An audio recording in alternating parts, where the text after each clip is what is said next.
Welcome back, and thanks for tuning in. We're going to do the news for July 2025 in the automotive world here. We're going to start with some Car Guru's used car data. What I wanted to start with was taking a peek back 3 years ago and see where the used car market has come since then. As you can see on these two lines here, top line's trucks, bottom line's the entire market. We have come down significantly since 22. More recently, though, I wanted to show you the impact of what happened on Liberation Day when we thought we were going to have tariffs hitting the new car market, and you can see that spike up. So that's all consolidated and represented right there. So we've had a bit of a bump up in the used car market, but overall we're still down about $5,000 per unit on average from 3 years ago. So encouraging to see that. Now, we may have avoided tariffs in April, but it looks like they're going to hit starting August 1st on two big countries that are important to the car market. One's Japan, one is Korea.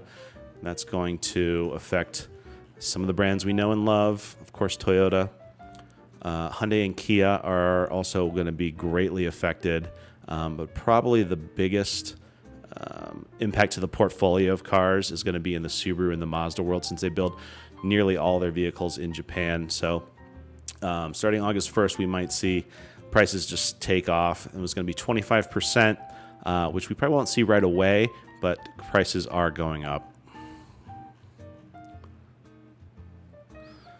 Another little bit of bad news is that the $7,500 EV tax credit that we've taken advantage of on a ton of plug-in vehicles, whether they be plug-in hybrids or full battery electric vehicles, that's going away in September. So we're going to have a couple more months of these offers, and then we're going to see a whole different dynamic as far as EVs and plug-in hybrids. So how about some good news? Bill going through Congress right now. We're going to see cars built in America qualify for auto interest tax credits for your loans. This is not on leases, it's only on loans, and there's going to be a list of cars that are completed in the United States. I'm going to put that on my website. I'm going to link it in the description. So if you're curious which vehicles qualify, follow the link over there and you'll see which cars will get that offer.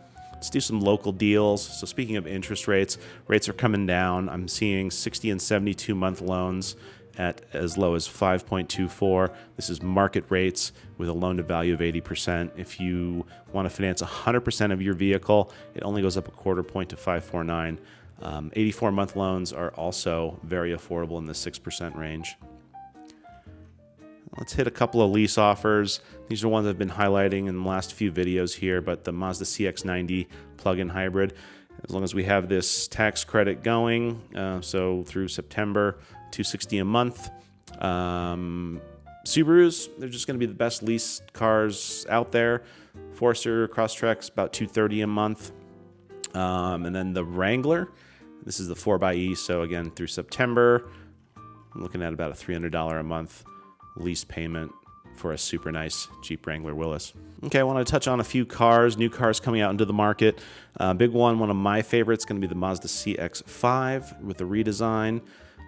Huge new infotainment screen, very un-Mazda, but keeping up with the market trends.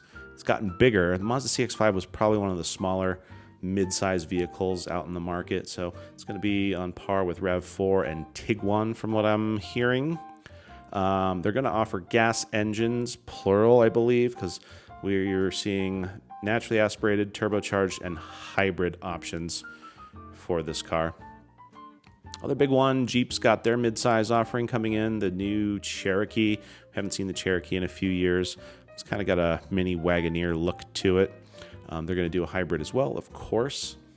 So the new Jeep Cherokee, if you're into something a little more rough and tumble, I think it looks really great.